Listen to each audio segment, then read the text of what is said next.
સાત દીકરીનું હૈયાવાટ રુદન પાંડેસરામાં આશાપુરી ખાડી બ્રિજ પાસેથી યુવકનો લટકતો મૃતદેહ મળ્યો. આત્મહત્યા કે હત્યા? સુરત શહેરના પાંડેસરા વિસ્તારમાં આશાપુરી ખાડી બ્રિજ પાસેથી સંતોષ રાવ નામના વ્યક્તિનો શંકાસ્પદ હાલતમાં લટકતો મૃતદેહ મળી આવતા ચકચાર મચી ગઈ. આ ઘટનાને પગલે પાંડેસરા પોલીસ અને ફાયર વિભાગ તાત્કાલિક ઘટના સ્થળે પહોંચ્યા હતા. હાલ તો મૃતદેહને બહાર કાઢીને પોસ્ટમોર્ટમ અર્થે સિવિલ હોસ્પિટલ ખસેડવામાં આવ્યો. પોસ્ટમોર્ટમ રિપોર્ટ બાદ મોતનું સાચું કારણ સામે આવશે.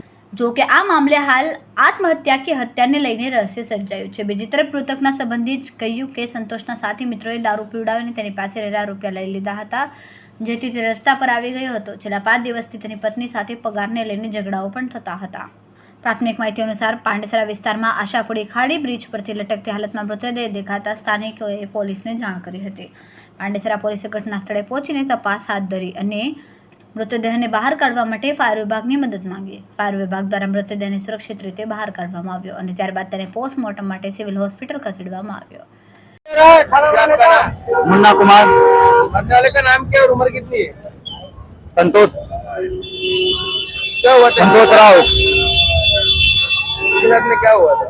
इनके साथ में यही हुआ कि दारू पी के मर गए और क्या साथ वाले दोस्त लोगों को पिलाया खिलाया, पैसा भी ले लिया और रास्ते पे आ गया तो अंतिम में क्या करेगा, रास्ते में फांसी लगाना पड़ेगा। बीवी से झगड़ा हो रहा है 5 दिन से।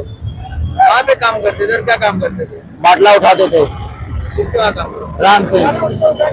बीवी के झगड़ा वगड़ा हुआ था, इनका क्या हुआ था? हाँ, बीवी के साथ में झगड़ा हुआ था ये इसके बात को लेकर पगार के पैसे के लिए। ये यहाँ पे फांसी कब लगा है? आपको क्या मालूम पड़ा? आज मालूम पड़ा सुबह 8:30 बजे। आज कितने बीवी बच्चे हैं? एक बीवी है, 5 6 7 8 बच्चे, 8 बच्चे कहाँ पे रहते थे ये? रहते थे भीरमंजन रोड में। Kantibhai, sub officer Majura fire station. Bangoli ખાડી બ્રિજ ખાતે એક લટકેલી હાલતમાં લાશનો કોલ હતો. શું હતો સમગ્ર મામલો? એમાં અમને સુરત મહાનગરપાલિકા કંટ્રોલ રૂમ તરફથી અમને જે કોલ આપવામાં આવ્યો એ કોલનો અમારે તરત જ ઇન ધ સ્પોટ ગાડી લઈને આવી ગયા. તો થોડુંક અહીંયા ટ્રાફિક લાગ્યું. આવીને અમે ઘટના સ્થળનું નિરીક્ષણ કરીને લાશને અમે તરત જ બહાર કાઢી લીધી છે ને પાંડેસરા પોલીસ સ્ટેશનને હેન્ડઓવર કરી દીધી છે. કેટલી ઊંડામાં લટકેલી હાલતમાં લાશ હતી? હવે ગામ એક્ઝેક્ટ તો બહુ ખબર નહીં હવે, 7 ફૂટ જેવું હોય.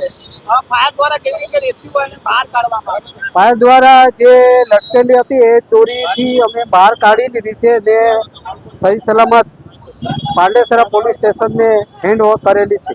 કઈ કઈ વિસ્તારની ગાડીઓ અહીંયા આવી હતી? ફાયરની ગાડીઓ?